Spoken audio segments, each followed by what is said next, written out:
Corn, ZML, is one of the most important food crops in the world, behind wheat and rice. In addition to food and feed, corn kernel can be extracted as oil and made into flour maizena, an industrial raw material, seed flour or corn flour. Corn contains various minerals that our bodies need, including phosphorus, magnesium, manganese, zinc, iron, and copper, and contains minerals such as selenium. Corn can control diabetes, improve digestion, and prevent constipation and hemorrhoids because corn is rich in fiber and can even reduce the risk of colon cancer. Canned food still has the same nutrition as an everyday food. For example, it contains carbohydrate, protein, vitamin, fats, and fat-soluble mineral. Nutrient level in canned food are higher than in regular food, especially corn and tomato, which have high antioxidants after the heating process. Food in cans is protected from exposure to insect, microba, and other foreign material. This makes food in cans to maintain its taste and easy to serve. Well, the source of canned food is that canned food that is not processed correctly can contain harmful bacteria known as Clostridium botulinum. Eating canned food that contain this bacterium can cause a disease called botulism, where this disease can cause paralysis and even death if left untreated. I guess the question is the nutritional content of different brands of a vegetable, such as can fish the same. How much fermentation is there in any given product? To give the public a view about nutrition in canned food, pay attention to the content of food in the packaging because sometimes the nutrition lists on the packaging are not appropriate. So testing is needed. The test can be carried out usually for ordinary people, such as the carbohydrate test using betadine, so that the ingredients are easy to obtain and environmentally friendly. So far, the public view of packaged food is that they are worried about the preservative.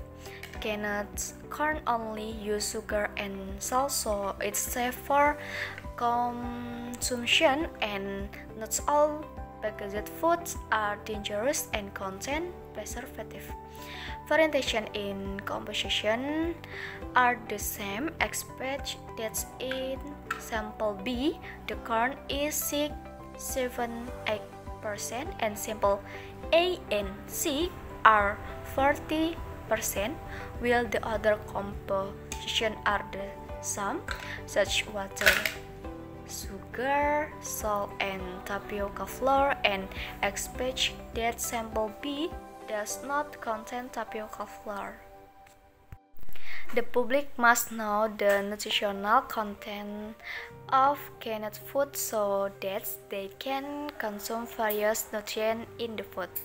In this research, a qualitative analysis of fat, carbohydrate, and protein was carried out. In this test sample, there are 3 products with different type and composition.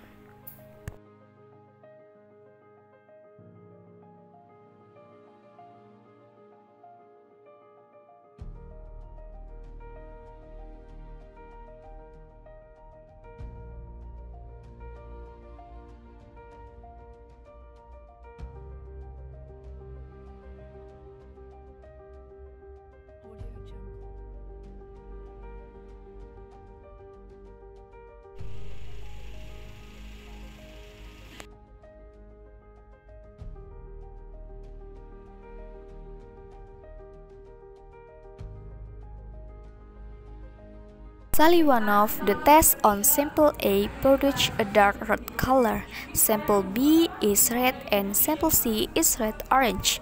This is by the nutritional value information on the cans where sample A contains carbohydrate, which in 17 grams, sample B is 14 grams and sample C is 5 grams.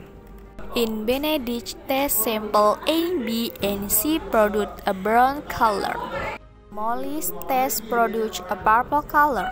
In the buried protein test, a light blue color was produced in sample A and violet blue in sample B and C. In the Santo protein test, after being heated, sample A was yellow, sample B was yellow, and sample C had yellow-orange after cooling. The results were the same, where is proven that sample A does not contain protein. The fat test was carried out by testing on coffee paper and a solubility test. The result of the coffee paper was that sample C was not transparent, while B and C were transparent. This is in accordance with the nutritional content of the can, where C does not contain fat. Then the solubility test on sample C dissolved a lot, which meant no fat.